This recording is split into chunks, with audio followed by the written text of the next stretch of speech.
तो mental math class 7th के next part पर चलते हैं। मैं हूं हरीश सर और आप देख रहे हैं मेरा यूट्यूब चैनल चलो कदम बढ़ाए।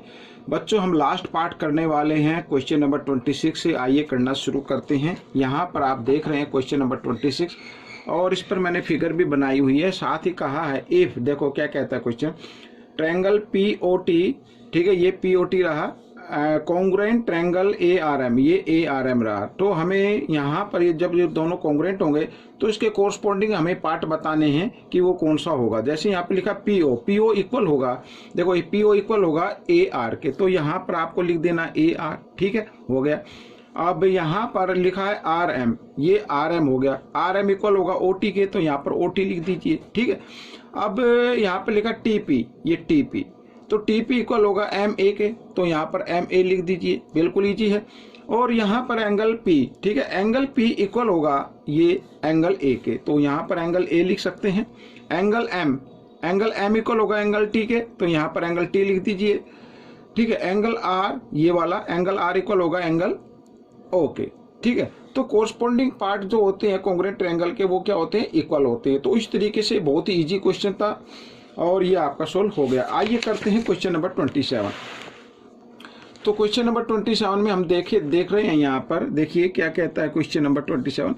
ये एक आप फिगर देख रहे हैं, पी क्यू आर, ये एक ट्रायंगल है। साथ ही यहाँ पर Q M equal M R, Q M, ठीक है, ये Q M equal M R, यानी ये साइड इक्वल है इस साइड के। साथ ही यहाँ पर एल एम, ये एल एम इक्वल है एन एम के, ये वाली, ठीक है।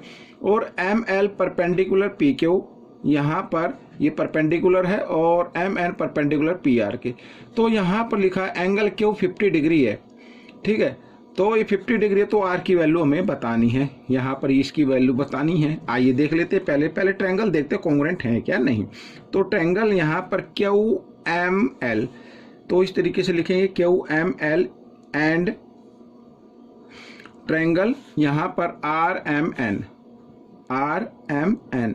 तो सबसे पहले हम देख रहे हैं यहाँ पर क्यू एम एल में, तो क्यू एम इक्वल है एम आर के, ये गिवन है बच्चों, यहाँ पर मैं लिख देता हूँ गिवन है। साथ ही एम एल, ठीक है, एम एल इक्वल है एम एन के, ये भी क्या है, गिवन है, इस तरीके से लिख सकते हैं।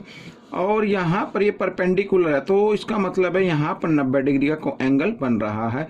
तो देखो एम एंगल, यहाँ पर मैं लिखूंगा एंगल एम एल क्यू, तो एम एल क्यू इस तरीके से इक्वल होगा एम एल क्यू के, यानी एम एन आर के, एंगल एम एन आर, ये 90 डिग्री का है। तो 3 प्रॉपर्टी चाहिए कॉन्ग्रुएंट प्रूव करने के लिए, वो मिल चुकी हैं। तो लिख दीजिए आप Q M L, triangle Q M L congruent triangle R M N, ठीक है। कंडीशन यहाँ पर क्योंकि 90 डिग्री है, तो आर एच आर आप इसको लिख सकते हैं इस तरीके से। तो आइए करना शुरू करते हैं। यहाँ पर ये हमें फाइंड, सॉरी अभी तक ये कॉन्ग्रुएंट हुआ, तो हमें तो फाइंड एंगल आर करना है, ये मैं भूल गया था। तो देखो एंगल, तो एंगल क्यू इक्वल होगा एंगल आर के, किसके कारण, सीपीसीटी, यानी corresponding part of congruent triangle क्या होते हैं, इक्वल होते हैं। तो क्यू की वैल्यू है यहाँ पर बच्चों 50 डिग्री, तो एंगल आर भी कितने का आ जाएगा, 50 डिग्री का आ जाएगा, ठीक है। आइए करते हैं क्वेश्चन नंबर 28। तो 28 बिल्कुल इजी है। देखो क्या कहता है question, in triangle R A T, ये आर ए टी हो गया, which side is included by the angle R A T, ये वाला angle, and A T R, ठीक है। तो कौन सी साइड इंक्लूड हो रही है दोनों ट्रायंगल में, ए टी, तो यहाँ पर लिख दीजिए ए टी, ठीक है। दोनों एंगल्स के अंदर जो साइड इंक्लूड है, जो कॉमन है, उसी साइड को इसमें पूछा था, तो वो है 80, ठीक है। ये क्वेश्चन भी आपका सोल्व हो गया। अब क्वेश्चन नंबर 29, यहाँ पर बच्चों देखो, फाइंड बीसीडी फाइंड करना है, बीसीडी ये वाला एंगल हमें फाइंड आउट करना है। तो सबसे पहले हमें ये दोनों ट्रायंगल कॉन्ग्रुएंट प्रूव करनी होगी। तो सबसे पहले हम ये एंगल प्रूव कर लेते हैं बच्चों। अगर ये एंगल फाइंड आउट हो जाता है और फिर उसके बाद कॉन्ग्रुएंट प्रूव हो जाते, तभी ये सी प्रूव हो पाएगा, ठीक है। तो यहाँ पर मैं शॉर्ट तरीके से बता रहा हूँ, देखो 40 + 110, ये ट्रायंगल हो गया ए बी डी, इस तरीके से ट्रायंगल हो गया। और यहाँ पर प्लस एंगल ए, तो तीनों एंगल का सम होना चाहिए 180 डिग्री। तो यहाँ पर दोनों का सम तो आ गया बच्चों 150 डिग्री और plus angle A equal to 180 degree. ठीक है, तो एंगल ए की वैल्यू निकाल लेते हैं। 150 इधर प्लस इधर आकर ये माइनस का हो जाएगा, माइनस कर दिया तो कितना आ गया बच्चों 30 डिग्री आ गया। ठीक है, तो एंगल ए 30 डिग्री आ गया। तो अब हम क्या करते हैं, इसको कॉन्ग्रुएंट प्रूव करते हैं। तो ट्रायंगल ए बी डी ले लो, triangle A B D and triangle A B D हो गया ना सी बी डी। तो सी बी डी सबसे पहले देखो ए डी, यहाँ पर ए डी इक्वल है सी डी के, ये तो गिवन है बच्चों। ठीक है, और साथ ही क्या है ये 3 सेंटीमीटर है। ठीक है दोनों, और B D equal B D, ये तो कॉमन हो गई, B D equal B D. ठीक है, कॉमन साइड हो गई। तो इस तरीके से हमने ये लिख दिया है। और यहाँ पर ये एंगल ये भी 110 डिग्री का, इधर भी 110 डिग्री का, तो इधर जो नाम होगा ए डी बी होगा या बी डी ए होगा। Angle B D A equal होगा angle C D B D C के। तो यहाँ पर एंगल बी डी सी ये है 110 डिग्री, ये भी गिवन है बच्चों। ठीक है, तो हमने देखा कि ट्रायंगल कॉन्ग्रुएंट हो गई है। Triangle A B D congruent triangle C B D. ठीक है, क्राइटेरियन लिख देते हैं बच्चों। यहाँ पर ये साइड ये angle means side angle side से। ठीक है, तो एंगल ए इक्वल होगा एंगल सी के। ठीक है, क्यों सी पी सी टी, इस तरीके से लिखेंगे। तो बच्चों यहाँ पर एंगल ए की वैल्यू जो हमने निकाली थी वो आई थी 30 डिग्री, तो एंगल सी भी होगा अपना 30 डिग्री का। ठीक है, ये क्वेश्चन सॉल्व हो गया। आइए करते हैं क्वेश्चन नंबर 30। तो क्वेश्चन नंबर 30 को भी मैंने पहले से लिखा हुआ है। देखिए यहाँ पर साफ साफ कहा कि ट्रायंगल ए बी सी, ये A B C congruent triangle P Q R, ये पी क्यू आर के कॉन्ग्रुएंट है दोनों। ए सी 3.8 सेंटीमीटर है, बी जो है वो 60 डिग्री है। देन फाइंड पी आर, तो पी आर यानी ये वाली बिल्कुल लीजिए। देखो ट्रायंगल ए बी सी ये congruent triangle P Q R, ये तो गिवन है बच्चों यहाँ पर। ठीक है, तो इसका मतलब क्या होगा कि क्या पूछा था इसमें, हाँ ये पी आर। तो देखो ए सी इक्वल होगा पी आर के। ठीक है, सी पी सी टी के द्वारा यहाँ पर। तो ए सी अपनी है बच्चों कितनी 3.8 सेंटीमीटर, तो पी आर भी होगी 3.8 सेंटीमीटर। ठीक है, इस तरीके से। साथ ही क्यू, तो यहाँ पर क्यू पूछा तो ये भी फिर हो गया, यहाँ पर ये हो गया ए सी इक्वल पी आर के। तो यहाँ पर एंगल बी इक्वल होगा एंगल क्यू के, और ये इक्वल होगा 60 डिग्री के। तो यहाँ पर लिख देता हूँ मैं सी पी सी टी द्वारा। ठीक है, तो क्यू की वैल्यू आ गई 60 डिग्री और ये अपना आ गया पी आर 3.8 सेंटीमीटर। तो ये क्वेश्चन सोल्व हो गया आपका। अब हम करेंगे क्वेश्चन नंबर 31। यहाँ पर देखो state the congruence criterion in symbolic form. Symbolic form में हमें बताना है which is applicable in the triangle shown. ठीक है, तो हम लिख लेते हैं। तो ट्रायंगल ए बी पी, यहाँ पर देखो triangle A B P and triangle A C P. ठीक है, ट्रायंगल ए सी पी ये हमें प्रूव करना कॉन्ग्रुएंट है। और साथ ही कॉन्ग्रुएंस क्राइटेरियन भी हमें लिखना होगा, सिंबॉलिक फॉर्म में लिखना होगा, मिस साइन देना होगा, यानी लिखना होगा साइड एंगल साइड से है या एंगल एंगल साइड से है, इस तरीके से।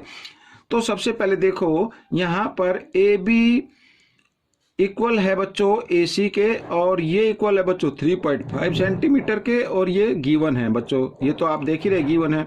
साथ ही यहाँ पर बच्चों देखो ये जो साइन देख रहे हैं ना आप, ये 90 डिग्री का साइन है। ठीक है, तो मैं यहाँ पर लिख देता हूँ एंगल, इसका नाम एंगल ए पी बी, यानी इसको बीच में रखना है, ए पी बी या बी पी ए बी आप लिख सकते हैं। इक्वल है बच्चों angle A P C 90 degree. ठीक है, और यहाँ पर थर्ड साइड आ रही है बच्चों A P equal A P, ये कॉमन हो गई, यहाँ पर ए बना देते हैं, कॉमन हो गई, कॉमन लिख देते हैं।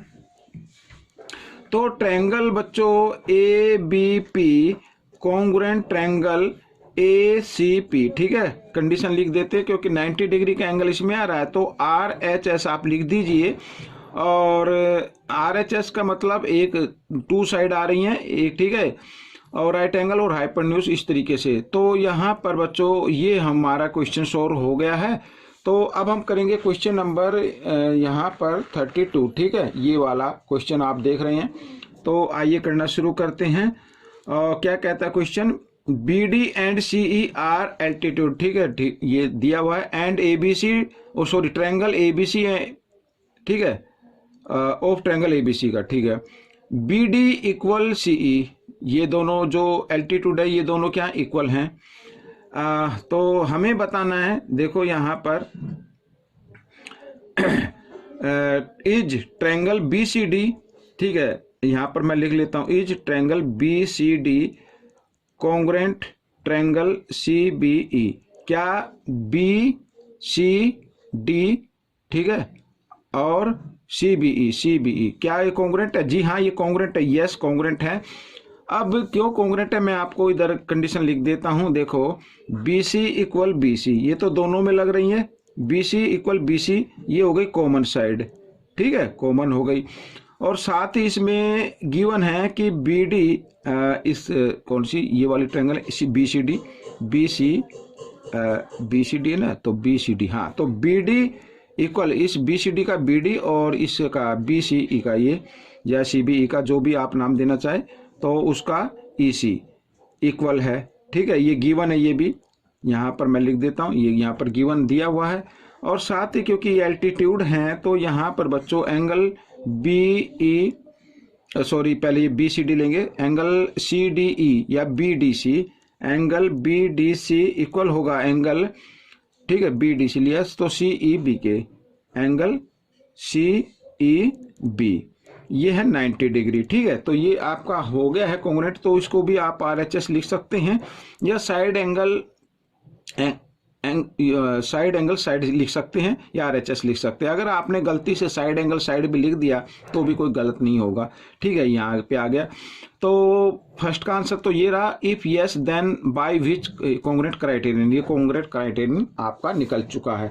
आइए करते हैं क्वेश्चन नंबर यहाँ पर 33, और क्वेश्चन नंबर 33 भी कर लेते हैं, बिल्कुल इजी है। देखो in triangle P T I, ये पी टी आई है, which angle lie between side I T ये साइड हो गई, ये वाली साइड, और टी पी ये हो गए, तो कौन सा एंगल आता है इनके बीच में? ये आ रहा है बच्चों, एंगल टी आता है, या आप इसका पूरा नाम देना चाहे तो पूरा नाम भी दे सकते हैं, एंगल पी टी आई या ITP, इस तरीके से नाम दे सकते हैं। तो ये क्वेश्चन आपका सोल्व हो गया है। अब हम करेंगे क्वेश्चन नंबर 34। देखिए यहाँ पर 34 क्या कहता है, देखो in triangle ABC altitude AD equal BE equal CE, और ये इक्वल है 3√3 के, ठीक है, तो सेंटीमीटर। फाइंड AB हमें फाइंड आउट करनी है, यानी एक साइड फाइंड आउट करनी है। सबसे पहले आप देखो कि ट्रायंगल के अंदर तीनों जो एल्टीट्यूड है, 3 एल्टीट्यूड है, ये दोनों ये क्या है, इक्वल हैं। तो दैट मीन्स यहाँ पर जो ट्रायंगल है, ये ट्रायंगल होगा ABC, ये जो ट्रायंगल है ये इक्विलेटरल ट्रायंगल हो जाएगा, ठीक है। Triangle ABC is an equilateral triangle, या ट्रायंगल लिखने की जरूरत नहीं है, ठीक है, इक्विलेटरल ट्रायंगल हो गया।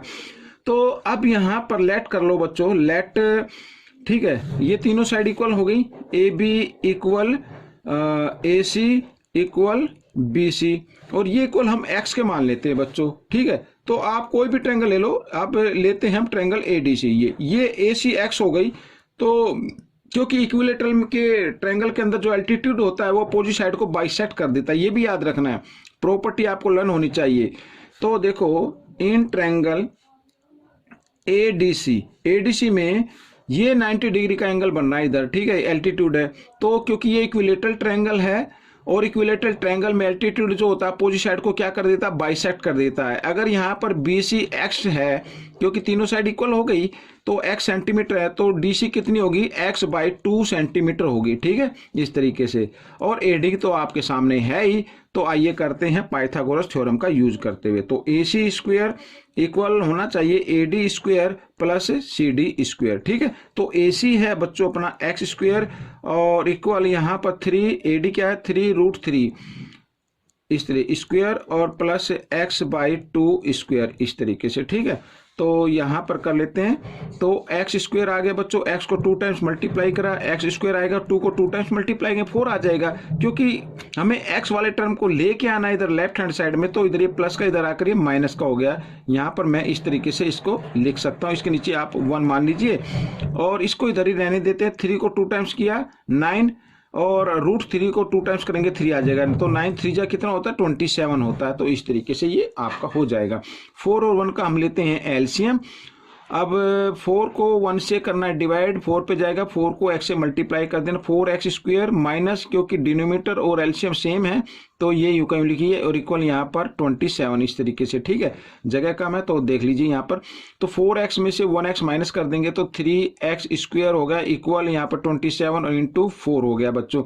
3 इधर किस फॉर्म में, मल्टीप्लाई की फॉर्म में, इधर आकर ये डिवाइड की फॉर्म में आ जाएगा। तो मैं इस तरीके से डिवाइड कर देता हूँ, ये देखिए 3 1 जा 3, 3 9 जा 27 होता है, 9 4 जा हो गया बच्चों 36, ठीक है, एक्स स्क्वायर 36 आ गया। तो बच्चों मैं इसको इधर कर लेता हूँ। अब देखिए x इक्वल 36, यहाँ पर एक्स स्क्वायर इस तरीके से आया है, तो इस स्क्वायर को इक्वल के साइन से इधर जब लेके आएंगे तो स्क्वायर रूट में कन्वर्ट कर देना है। 36 का स्क्वायर रूट होता है बच्चों 6, तो x आगे 6 centimetre, that means A B जो आपकी फाइंड करनी थी वो आ गई, यहाँ पर मैं लिख देता हूँ 6 सेंटीमीटर, ठीक है बच्चों, ये आपका आंसर बन गया। तो आइए चलते हैं नेक्स्ट क्वेश्चन पे। तो नेक्स्ट क्वेश्चन क्या कहता है, देखो बिल फिल इन द ब्लैंक्स है, कोई ज़्यादा मुश्किल नहीं है। The bisector of a vertical angle of an isosceles triangle bisect the base at, देखो यहाँ पर मैं आपको करके दिखाता हूँ। यहाँ पर ये देखिए, ये एक हो गया यहाँ पर ABC, ठीक है, ये आइसोसेल ट्रायंगल हो गया, और ये जिसकी 2 साइड इक्वल होती हैं, तो ये एंगल है बच्चों यहाँ पर एन आइसोसेल लिखा, the bisector of the vertical angle, ये वर्टिकल एंगल हो गया, of an isosceles triangle bisect the base, ये बाइसेक्ट द बेस, यहाँ पर ये बेस को बाइसेक्ट कर देता है बच्चों टू 90 डिग्री पर ये बाइसेक्ट करेगा बच्चों यहाँ पर, ठीक है। तो यहाँ पर हम लिख सकते हैं triangle bisect the base at 90 degree, तो 90 डिग्री पर करेगा, या आप इसको लिख सकते हैं राइट एंगल, ठीक है। ये प्रॉपर्टी आपको लर्न होनी चाहिए तो आपको मालूम हो जाएगा इस तरीके से होता है, ये प्रॉपर्टी ही मैं लिख रहा हूँ, ठीक है। आगे क्या है, इन एन आइसोसेल ट्रायंगल, एक आइसोसेल ट्रायंगल है, मान लीजिए यही है, the angle opposite 2 equal sides are, तो अगर इसकी 2 साइड इक्वल है तो इसके अपोजिट एंगल भी क्या होंगे, इक्वल होंगे। तो यहाँ पर आप लिख सकते हैं in an isosceles triangle the angle opposite 2 equal sides are equal, ठीक है, इस तरीके से opposite angle of equal side, ठीक है। तो ये क्वेश्चन आपका सोल्व हो गया है। आपको ये क्वेश्चन कैसा लगा मुझे जरूर बताएं, और इसमें से सीखकर दूसरे बच्चों को जरूर सिखाएं। मिलेंगे नेक्स्ट पार्ट में, till then keep practising, thanks for watching this video.